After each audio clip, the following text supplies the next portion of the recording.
নতুন বাংলাদেশ নতুন দিনের সূচনা হলো শান্ত মোসাদ্দেকদের হাত ধরে। অস্ট্রেলিয়ার বিপক্ষে 21 বছর পর ওয়ানডে ম্যাচ জিতে ইতিহাস গড়ল লাল সবুজের প্রতিনিধিরা।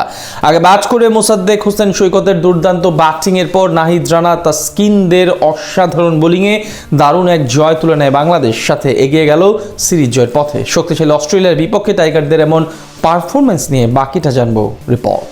4 বছর পর ফিরেছেন মোসাদ্দেক হোসেন সৈকত। ফিরে এসে জবাবটা বেশ ভালোভাবেই দিলেন তিনি। ব্যাট হাতে দুর্দান্ত পারফরমেন্স করে রাখলেন প্রত্যাবর্তনের ছাপ। যদিও মিরপুরে টস ভাগে গিয়েছিল অস্ট্রেলিয়ার পক্ষেই। বিপরীতে আগে ব্যাট করতে নেমে শুরুতেই বিপাকে পড়ে টিম টাইগার্স। দ্বিতীয় বলে নাথান এলিসের অফসাইডের বল সামনের পায়ে ভর দিয়ে ডিফেন্স করতে গিয়ে স্লিপে ক্যাচ দিয়ে বিদায় নেন ডানহাতি সাইফ হাসান। তবে সেই ধাক্কা বেশ ভালোভাবে সামলে নেন নাজমুল হোসেন শান্ত এবং তানজিদ তামিম। দুজনে মিলে কাউন্টার অ্যাটাকে গিয়ে প্রথম থেকেই আক্রমণাত্মক অ্যাপ্রোচে ব্যাট চালাতে থাকেন, সাথে ধীরে ধীরে অজি বোলারদের মাঝে চাপ বাড়াতে থাকেন। নবম ওভারে ক্যামেরুন গ্রিনকে ডিপ স্কয়ার লেগ অঞ্চল দিয়ে দারুণ এক ছক্কা হাঁকান তামিম। প্রথম পাওয়ার প্লে শেষে বাংলাদেশের স্কোরবোর্ডে জমা পড়ে 62 রান। দারুণ খেলতে থাকা তানজিদ তামিম ব্যক্তিগত 50 পূরণ করেন মাত্র 41 বলে, যদিও এর আর বেশিক্ষণ টিকতে পারেননি তিনি। 17তম ওভারে অ্যালিসের ব্যাক হ্যান্ড স্কোয়ারে পরাস্ত হয়ে ক্যাচ দিয়ে আউট হন 54 রান করা এই ব্যাটার। এদিন ইনিংস বড় করতে পারেন উইকেট কিপার লিটন কুমার দাস। 4 নম্বরে ব্যাট করতে এসে কেবল 7 রান দিয়ে বিদায় নেন তিনি। মাঝে ক্যারিয়ারের 12 নম্বর অর্ধশতক পূরণ করেন শান্ত।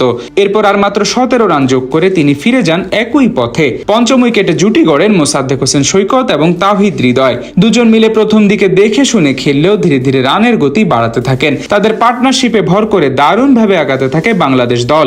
38তম ওভারে দলীয় 200 রানের গন্ডি পার করে স্বাগতিকরা। খানিক বাদে হৃদয় 31 রান করে বিদায় নিলেও ব্যক্তিগত হাফ সেঞ্চুরি পূরণ করেন 4 বছর পর ফেরা সৈকত। শেষ দিকে ঝড় তুলে নেই ব্যাটার। এদিনও মিরাজ ব্যাট হাতে ব্যর্থ হলে সঙ্গ দেন তাসকিন আহমেদ। শেষ অব্দি মোসাদ্দেকের 70 বলে 86 রানের উপর ভর করে 284 রানের পুঁজি পায় বাংলাদেশ। জবাব দিতে নেমে প্রথম বলেই বিপদে পড়ে অস্ট্রেলিয়া। তাসকিন আহমেদের দুর্দান্ত এক ডেলিভারি বুঝতেই পারেননি অজি ব্যাটার ম্যাথিউ শট। ফলাফল বোল্ড হয়ে বিদায় নেন তিনি। এরপর জুটি গড়ার চেষ্টা করেন অধিনায়ক জশ ইংলিশ এবং একবার জীবন পাওয়া কপার কনলি। তাদের সেই চেষ্টা অবশ্য বেশিক্ষণ সফল হতে দেননি নাহিদ রানা। 11তম ওভারে এসে প্রথম বলে ইংলিশকে দুর্দান্ত এক ডেলিভারিতে পরাস্ত করেন এই পেসার। জোড়া উইকেট হারানোর পর অস্ট্রেলিয়ার হয়ে নতুন করে জুটি গড়েন কোনলি ও অ্যালেক্স ক্যারি। ধীরে ধীরে গলার কাটা হয়ে দাঁড়ান এই দুজন। 20তম ওভারে এসে তাদের জুটি ভেঙে ব্রেক থুয়ে এনে দেন ব্যাট হাতে দুর্দান্ত করা মোসাদ্দেক হোসেন সৈকত। সেখানে বোল্ড হন কোনলি। অন্যদিকে 50-র দিকে অগ্রসর অ্যালেক্স ক্যারি আউট হন 47 রানে। তাকেও বিদায় করেন পেসার নাহিদ রানা।